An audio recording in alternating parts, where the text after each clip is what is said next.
One of the things that my wife Debbie and I so appreciate and enjoy is the privilege we get to serve with the Open Door Library Ministry. We get to travel to the location of the ministries. We try to do that three times a year. Of course, this year that got blown to bits by the COVID thing, and we still are waiting for the time when European nations will be open to American citizens because of the COVID thing. When we travel, one of the things that is both most frustrating and, in some ways, one of the biggest benefits and blessings is the fact that I don't know how to speak German or Czech or Arabic. And the three places we go, that's what they speak. Now, thankfully, English is the language of commerce and business, and many people in these locations speak English. However, the farther you get from the center of commerce and the center of tourism in any of these cities, the less people are inclined to speak English. And when that happens, I am reminded that I am a guest of this country. I am a visitor. I'm not a citizen here. I'm a foreigner. That may seem like a silly thing to, duh, of course you are. I don't think we sometimes realize the impact of that. I know that if a person doesn't travel pretty broadly, especially if they don't cross over into other cultures, other nations, you lose track of what it might feel like to be a foreigner. We get so used to the conveniences of being a part of an English-speaking nation, and by the way, we speak English the right way, and those other people tend sometimes not to. Well, the idea, the feeling of being a foreigner is good for me because I get way too comfortable. I lose track of the fact that even here in America, where everything is convenient, pretty easy comparatively, I lose track of the fact that even here, I am a foreigner. That's what Peter writes about in 1 Peter chapter 2, beginning in verse 11. Dear friends, I urge you as foreigners and exiles to abstain from sinful desires which wage war against your soul. Was there ever a time when that advice didn't apply? And the answer to that is no. First of all, let's kind of unpack this almost idea by idea.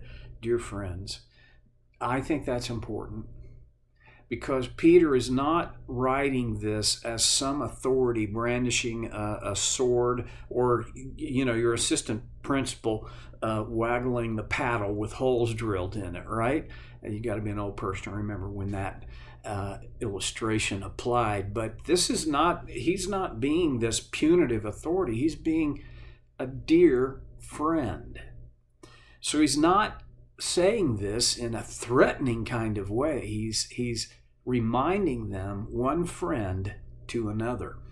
I urge you. Urge is to urge someone is it's actually more powerful than we might think. To ask is good. To request is good. To urge is even stronger. I urge you. This is perhaps the strongest, at least one of the strongest of requests. I urge you as foreigners and exiles. Now we're into the meat. I urge you as foreigners and exiles. Foreigners I know about.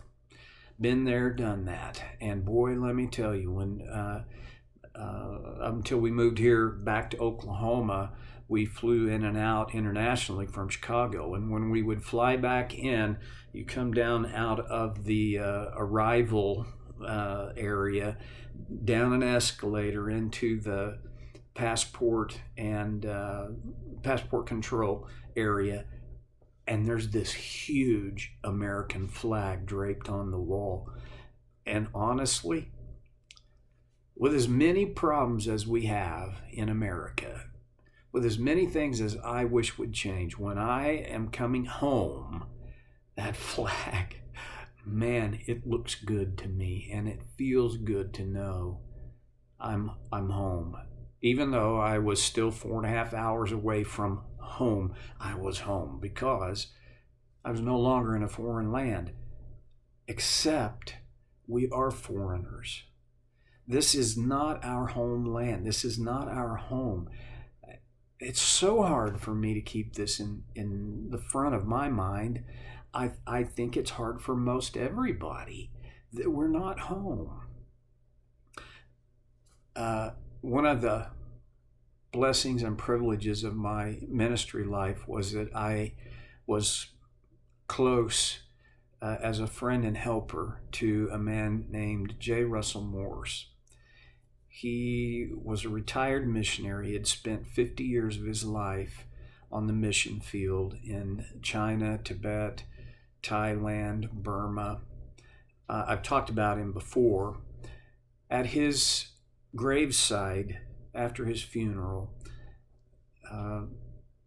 another one of his friends offered the remarks, and he told the story of a missionary who, this was back in the early 1900s, was returning home by steamship.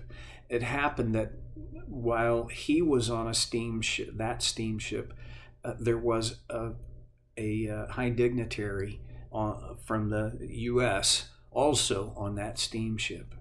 And because of his status, the dignitary was greeted with a band and with banners and with celebration.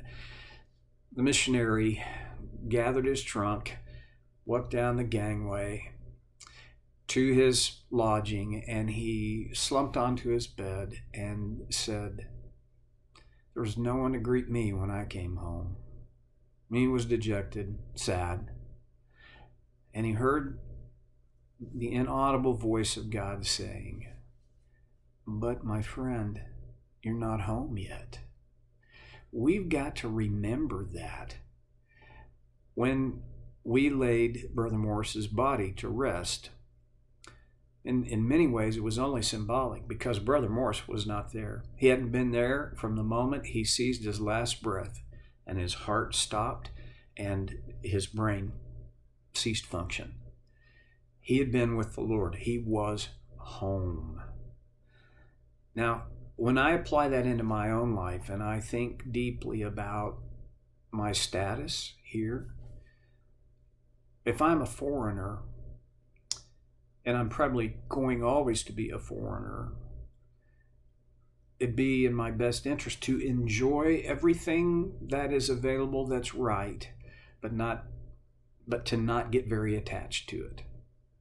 And that's a difficult balance that requires so much maturity for the believer, for the follower of Jesus, for a Christian.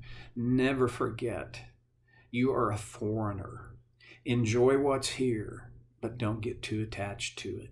And then he uses this other word picture. Not only are you foreigners, but you are exiles. Now, we in America have virtually no connection with the idea of exile, but Israel did. Israel had been exiled. And as Peter was writing this, the persecution of the church in Jerusalem was growing and mounting, and there was what has been called the dispersia, which means Jews were pushed away. They were sent out because of the persecution, and that amounts to exile. For them, they were literally foreigners and exiles, but they were also symbolically, as we are, foreigners and exiles. And then he goes on, and at this point, he's not talking about anything political or having to do with governance. Dear friends, I urge you as foreigners and exiles to abstain from sexual desires which wage war against your soul. What wow, where did that come from? Well, here's where it comes from. The world that the original recipients of Peter's letter lived in was full of pagan idol worship, of false gods, and very disgusting to most people, to many people, practices associated with these pagan religions. And one of the practices that was almost universal with the pagan gods in the Greco-Roman world had to do with temple prostitution. As permissive as our culture has become toward sex, and as pervasive as it is, you can hardly look through a magazine, you can hardly watch ads on TV and not be confronted boldly with an appeal to your sexuality. They didn't have magazines, newspapers, certainly didn't have TV. None of that was available. And yet, there was still an appeal to the sexual desires. And there's a reason for that.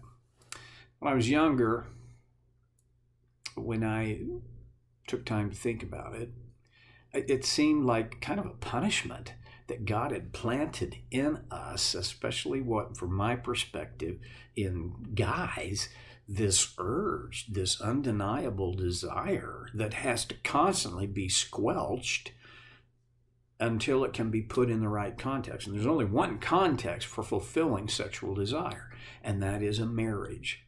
One man, one woman for a lifetime. The Bible makes it pretty clear. And until you're married, you have to fight this urge. That's why Peter writes, sinful desires that wage war against your soul. There are so many reasons that sexual purity is so valid and so valuable to a believer and a follower of Christ. The purity aspect requires several things. One is it requires a focus, a disciplined focus, so that instead of my chief end being to satisfy myself and to be happy, I have to sublimate, I have to subject those desires to a higher principle. The higher principle is purity. This is a hard concept to teach in a culture where purity is so relative. And honestly, in our culture today, purity is like way down the list of virtues, way down near the bottom. Purity is a myth. Purity is a puritanical kind of it's a lever. It's a tool of bondage. Let yourself be free and go with it and turn yourself loose. Well, when you do that, you don't get a good result. And it's hard to convince people of this fact. Peter doesn't try to make a case for why purity is good. He just says to his dear friends, abstain from sexual desires because they're waging war. They're at war against you.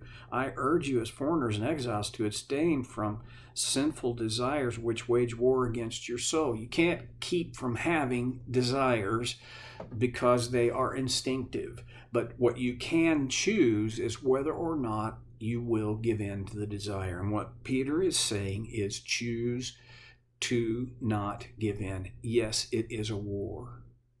And I'll just say, you can't win this war on your own. You don't have, none of us have strong enough self-control and discipline for that. Or maybe I should say almost none of us. But we do have, because we're followers of Jesus, the Spirit of God living in us, and no one wants to preserve our purity as strongly and as much as he does. And partnering with him. But we have our responsibility in this partnership we can say no when it's not appropriate. And yes, in the only context that giving in and going with the sexual desire is permitted, and that is in a marriage between one man and one woman for one lifetime. It's hard cheese for a culture that wants to do whatever it wants to do whenever it wants to do it. That doesn't change the reality or the truth. We're foreigners, we're exiles, and we have to, in this culture that holds up sexuality as one of the primary rights, we have to understand we're at war and we have to take measures. Well, I'll look forward to connecting with you again this way next time on Soul Care with Stevie Boy.